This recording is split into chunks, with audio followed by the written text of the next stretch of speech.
Nutariau parasparnių vairų rankenas perišti. Aš jau perišiu jas antrą kartą, nes kai gavau sparną, buvo priraizgyta tenais barankių, tai labai daug. Perišau aš taip, kaip dabar matosi dešiniai pusiai. Toks mazgas pas mane buvo ant gradiento ir aš jį nusikopijavau.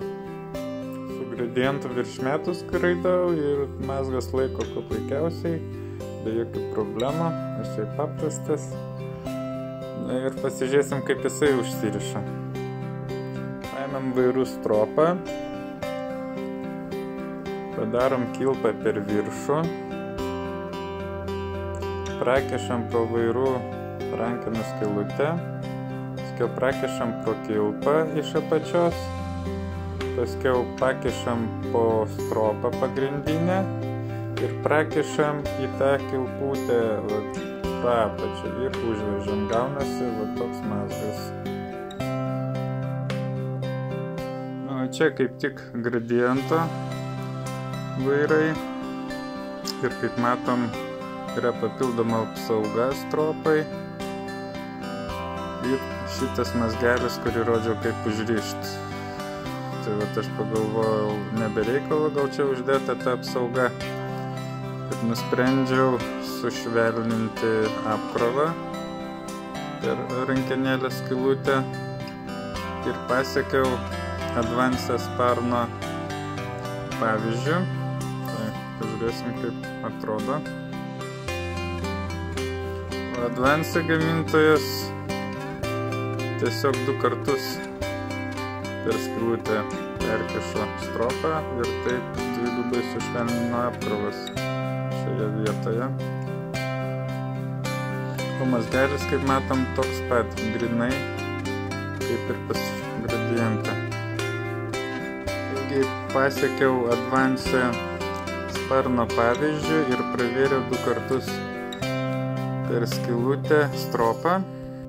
Tai paskirstydamas apkrovą ilgesniam plote su metalu. Ir tą principą nutariau perkelti ir ant pačios stropos, kad stropos apkrovą pjautų ne viena kilputė, o 2.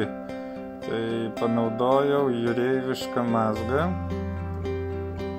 kuris pagal mane visai gerai tinka.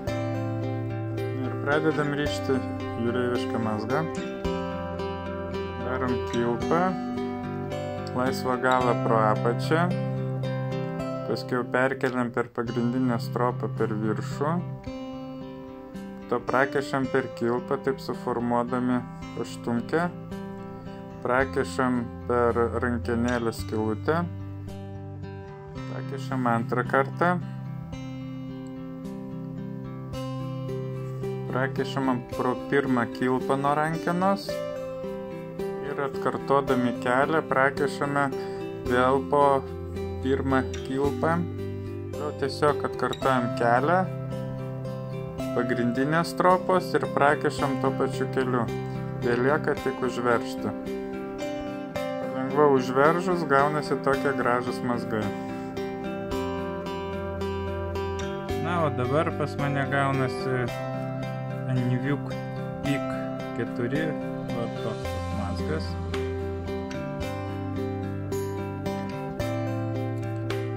Kaip ir hibridas. Toksai. Pasidarė dvigubą kilpą. Na ir jūreiviškas mazgas.